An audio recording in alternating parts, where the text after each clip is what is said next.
আজকেই মনে হয় প্রথম সবাই জানবে যে আমার হাজবেন্ডের সাথে পরিচয়টা কিভাবে। এর আগে কেউই জানে না, ইনফ্যাক্ট আমার শ্বশুরবাড়ির মানুষও জানে না। সেই ভুল ডিজিটটাই চলে যায় আমার বরের কাছে। আমাদের বন্ধুত্ব চলাকালীন 6 মাসের মধ্যে সে আমাকে না দেখে আমাকে প্রপোজ করে এবং রং নাম্বারে। মানে রং নাম্বারেও বিয়ে হয়? একদমই পরিচয়টা রং নাম্বারে। আচ্ছা, আমাকে একটা ছেলে পছন্দ করতো, তো সে আমার বাসার নাম্বার জোগাড় করে ফোন করেছে।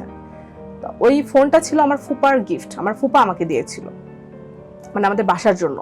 2005 সালের ঘটনা। তখন ওইভাবে ফোন কারোর ছিল না, একটা সিম কিনতে 5-7 হাজার টাকা লাগতো। তখন আমার ফুপা অনেক রিচ ম্যান ছিল, তখন আমাদেরকে গিফট করে যে তোমাদের বাসায় যেহেতু ফোন নাই একটা ফোন দেই।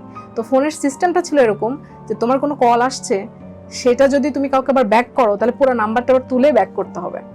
তো যখন আমার একটা কল আসে তখন আমি ওই নাম্বারটা ব্যাক করতে যাই। ব্যাক করতে গিয়ে আজকেই মনে হয় প্রথম সবাই জানবে যে আমার হাজবেন্ডের সাথে পরিচয়টা কিভাবে। এর আগে কেউই জানে না, ইনফ্যাক্ট আমার শ্বশুরবাড়ির মানুষও জানে না। ওই নাম্বারটা আমি কল করতে গিয়ে একটা ডিজিট আমি ভুল করি, সেই ভুল ডিজিটটাই চলে যায় আমার বরের কাছে। তারপর আমার কণ্ঠস্বর শুনে তার ভালো লাগে, তারপর সে আমার সাথে বন্ধুত্ব করে। কিন্তু খেয়াল করে দেখে তখন 7.5 টাকা মিনিট কল, তো খেয়াল করে দেখে যে আমি একটু কথা বলতে বেশি আগ্রহ দেখাচ্ছি। তো তার মধ্যে তখন কাজ করে সামনে আমার এসএসসি পরীক্ষা খারাপ হতে পারে, সে আমার সাথে টোটালি ডিসকানেক্টেড করে দেয়। আমাদের জাস্ট তখন একটা ছোট্ট ফ্রেন্ডশিপ ছিল।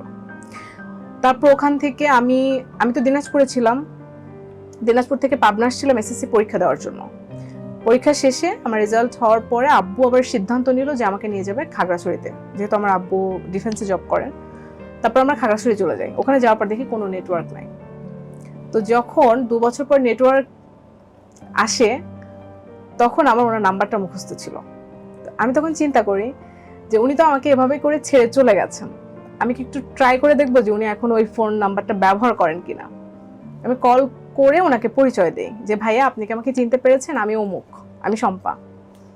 তখন বলে হ্যাঁ হ্যাঁ আমি তোমাকে চিনেছি, কিন্তু তুমি আমার নাম্বার মনে রেখেছো কিভাবে। আর ওর তখন মাথায় আসছে যে মেয়ে 2.5 বছর ধরে আমার নাম্বার মনে রাখতে পারে সেই মেয়ে আসলেই ফেক না, মানে বন্ধুত্ব রাখা যায়।